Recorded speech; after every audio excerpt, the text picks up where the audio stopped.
Darcy, I wanted to give you a video tutorial on how I arrange the treadmill.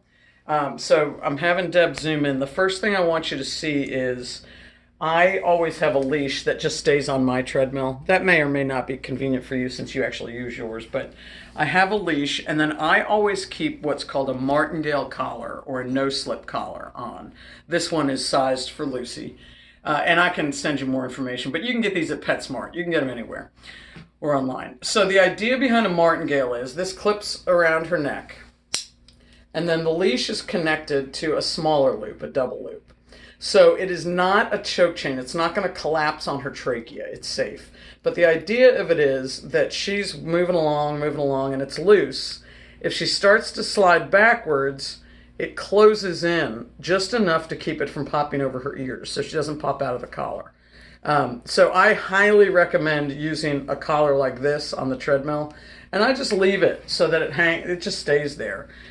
She can wear a martingale as a regular collar, and you can get designer martingales too. So if you wanted to have her wear one, we have two dogs that wear them 24/7, and they're fancy. So whatever you think, but martingale collar and then a leash. And the idea behind the leash is obviously that she needs this to guide her and to keep her from sliding off. And she will self-correct. When I taught her, I was holding a leash and straddling her. She doesn't need that anymore. She just needs to be hooked up and ready to go. So part of the key is that we want the length of the leash. I just wrap it till I get the length I want. I want her to be in a place on the treadmill where her body has at least a foot or so behind her, if not more. So this one goes about a quarter of the length of the tread, and I'm about to put her on so you'll see where she fits.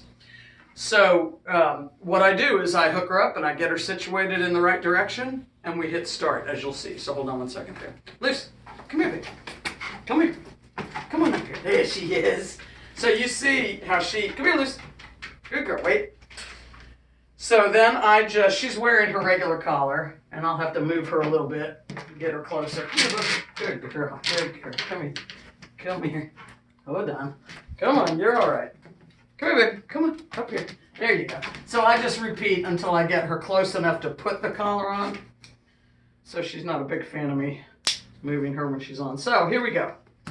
Good girl. So now she'll walk around and do this. I'll just make sure she's facing the right way. And she's all set on her martingale. So I will just, come here, boobs.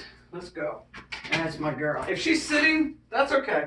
Because she's gonna feel the gradual move. You know how slow these things start up. So when I hit start, I'm gonna move it all the way up to her number, which has been a 3 or a 3.2. Some days on 3, she seems to want to move faster, so I just kick it up a little bit. So here we go. I'm hitting start. And then I just make sure we're good to go. Here we go. She's going to feel it. There she is. Good girl.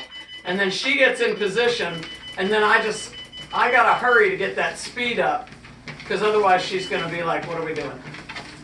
So I get her going. Here she goes. You see how she floats? She gets distracted by a window over here, which is fine because she self-corrects. So here she goes, and she's going to look at me for a minute. I don't panic.